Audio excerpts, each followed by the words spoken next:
வணக்கம். ஜஸ்மி ஃபுட்ஸுக்கு உங்களை வரவேற்கிறேன். இன்னைக்கு ஜஸ்மி ஃபுட்ஸ் சார்பாக அம்மியில அரைத்து பாரம்பரிய முறையில ஆட்டிறைச்சி கறி செய்ய போறோம். இந்த முறையில ஆட்டிறைச்சி கறி செய்யறத ரெண்டா பேர்த்தி செய்ய போறோம். முதல்ல ஆட்டிறைச்சி கறிக்கு தேவையான மசாலாவை மண் சட்டியில வறுத்து அம்மியில அரைத்து எடுப்போம். ஆட்டிறைச்சி கறி செய்வதற்கு தேவையான பொருட்களும் அதன் அளவுகளும் டிஸ்கிரிப்ஷனில் உள்ள லிங்க்ல கொடுத்திருக்கேன். வாங்க பார்க்கலாம் ஆட்டிறைச்சி கறி எப்படி செய்யறது.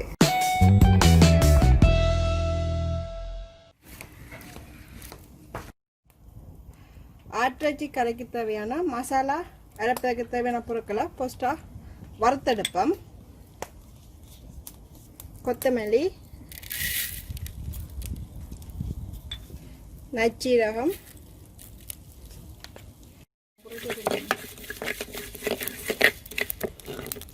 பெருஞ்சீரகம்,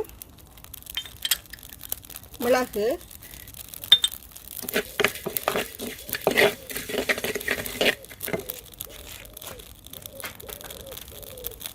இதோட செத்த மிளகாயும் சேர்த்துக்கொள்வோம்.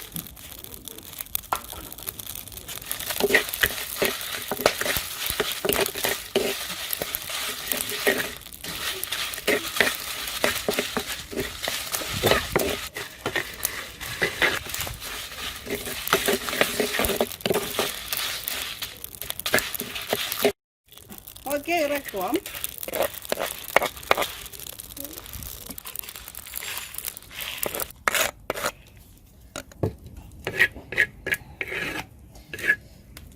ஓகே, இதோட கொஞ்சம் வெங்காயம், உள்ளி, இஞ்சி அதுகளையும் வதக்கி எடுப்போம். 2 டேபிள் ஸ்பூன் நல்லெண்ணெய், 6 உள்ளி பூண்டு, 12 சின்ன வெங்காயம், இஞ்சி சிறிதளவு,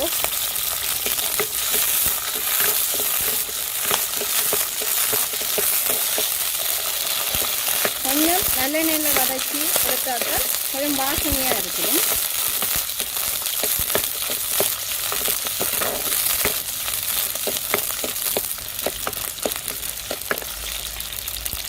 இதோட கருவேப்பிலையும் சேர்த்து வதக்குவோம்.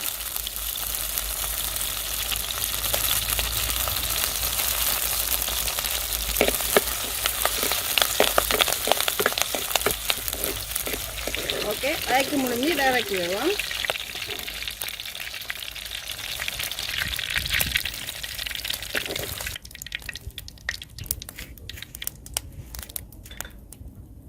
வெங்காயம், உள்ளி, கருவேப்பிலை வதக்கிய இஞ்சி எண்ணெயிலேயே ஆட்டிறைச்சி கறி செய்வோம். இதில் கொஞ்சமாக எண்ணெய் 2 டேபிள் ஸ்பூன் எண்ணெய் சேர்த்துக்கொள்கிறேன். ஓகே, எண்ணெய் வதங்கிட்டு இதுக்குள்ள பிரியாணியில் ஏலக்காய், கராம்பு, கருவா, ஸ்டார் எல்லாத்தையும் இதுக்கு சேர்த்துக்குவோம். ஓகே, இதுக்குள்ளே ரம்ப இலையும் சேர்த்துக்கொள்வோம். இப்போ தான் வாசனையாக இருக்கும்.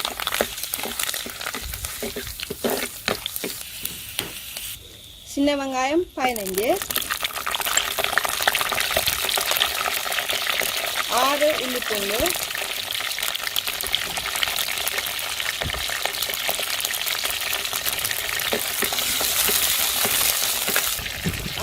ஒரு பொம்பை ஆனியன், பெரிய வெங்காயம் வெட்டி வச்சுட்டேன்னு சொல்லிட்டுனா அதையும் சேர்த்துக்கொள்வோம்.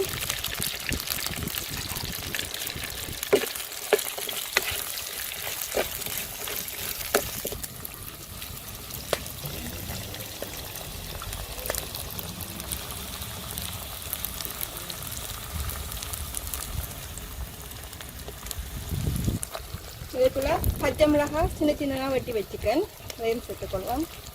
கருவேப்பிலை,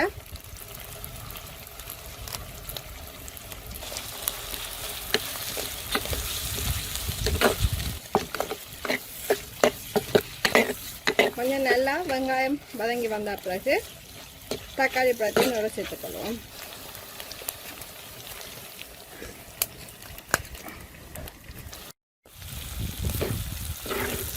ஓகே, வெங்காயம் எல்லாம் வதங்கி முடிஞ்சிட்டு தக்காளி பழம் சின்ன சின்ன வெட்டி வச்சுக்கேன், அதையும் இதுக்குள்ள சேர்த்துக்கொள்வோம்.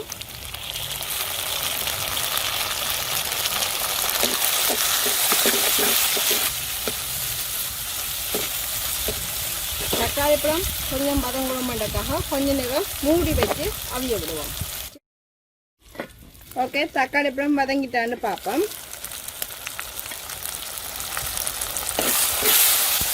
நல்லா வாசனையாக இருக்குது.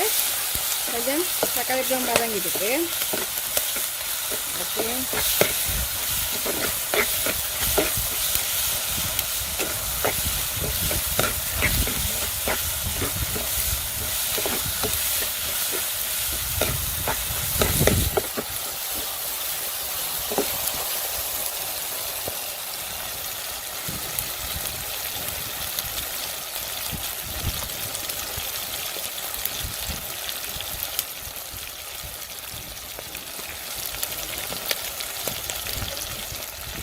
இது வச்சு இதுக்க சேர்த்துக்கொள்வோம்.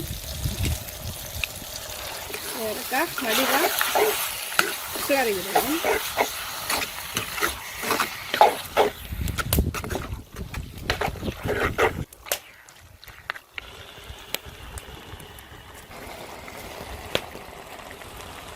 அதுக்கெல்லாம் மஞ்சள் சேர்த்துக்கொள்வோம்.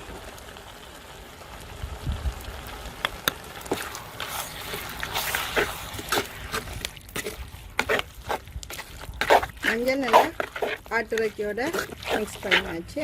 அதோட தேவையான அளவு உப்பு,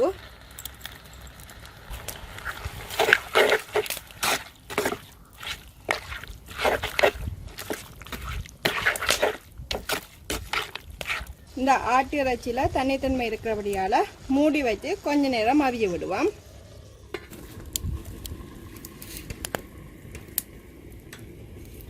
ஆட்டிறைச்சி அவிந்து கொண்டிருக்கும் நேரத்தில் அதுக்கு தேவையான மசாலாவை அரைப்போம். ஏற்கனவே வறுத்த கொத்தமல்லி, நச்சீரம், மிளகாய், ட்ரையான இதெல்லாம் ஃபஸ்ட்டு அரைப்போம்.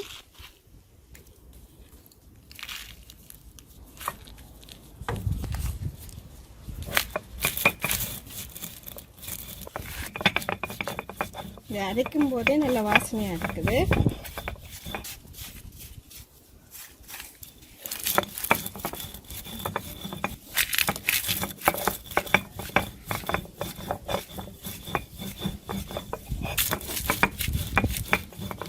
கொஞ்சம் தண்ணியும் சேர்த்து அரைச்சி கொள்ளுவோம்.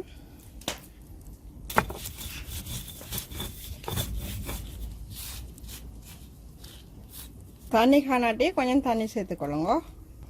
தான் நல்லா ஃபைனாக அரைக்கலாம்.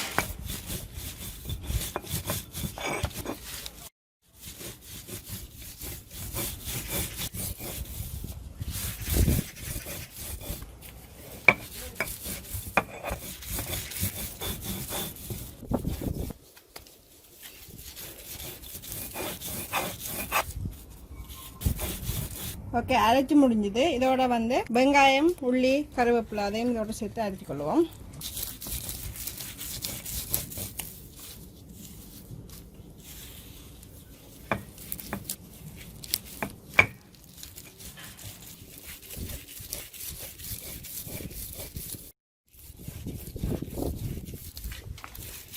அம்மி இல்லைன்னு சொன்னால் நீங்கள் கிரைண்டர்லேயும் அரைச்சி கொள்ளலாம். ஆனால் அம்மியில் அரைக்கிறது வந்து வித்தியாசமான டேஸ்ட். தண்ணி சேர்த்துக்கொள்வோம்.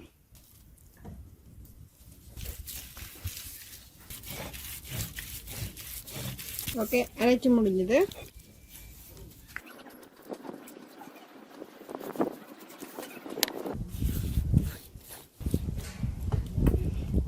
இதுக்குள்ள தனியாக விட்டு இதுக்குள்ளே இருக்க மசாலாவையும் எடுத்துக்கொள்வோம். அப்போ தான் அது டேஸ்ட்டாக இருக்கும். ஓகே, மட்டன் கறி அரைஞ்சிட்டான்னு சொல்லி பார்ப்போம். இறக்கும் போதே வாசனையாக இருக்குது. இதுக்குள்ளே நாங்கள் அரைச்சி வச்ச மசாலாவையும் இதுக்குள்ள சேர்த்துக்கொள்வோம்.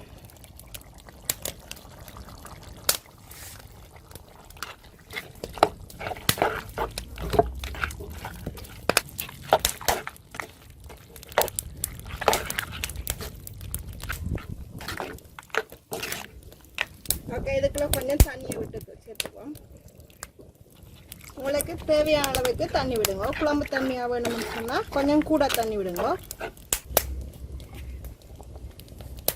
கொஞ்ச நேரத்துக்கு மூடி அவிய வைப்போம். இது அவியிற நேரத்தில் இதுக்கெல்லாம் கொஞ்சம் முருங்கங்காயம் சேர்த்துக்கொள்வோம். அப்போ தான் கொஞ்சம் டேஸ்ட்டாக இருக்கும்.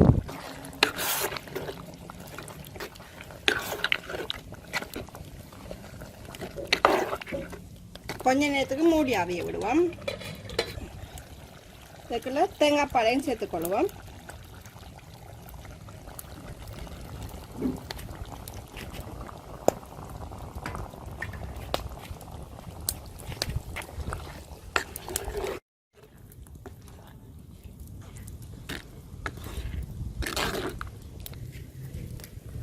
கொஞ்ச நேரத்துக்கு மூடி வச்சு அவிய விடுவோம். ஆட்டிறைச்சி கறி ரெடியாக இருக்குது. நல்லா வாசனையாக இருக்குது. திறக்கும் போதே நல்ல வாசனை வந்துச்சு. நீங்களும் வீட்டில் செய்து பாருங்க எப்படி இருக்குன்னு சொல்லி கீழே இருக்கிற கமெண்ட் செக்ஷனில் கமெண்ட் பண்ணுங்க.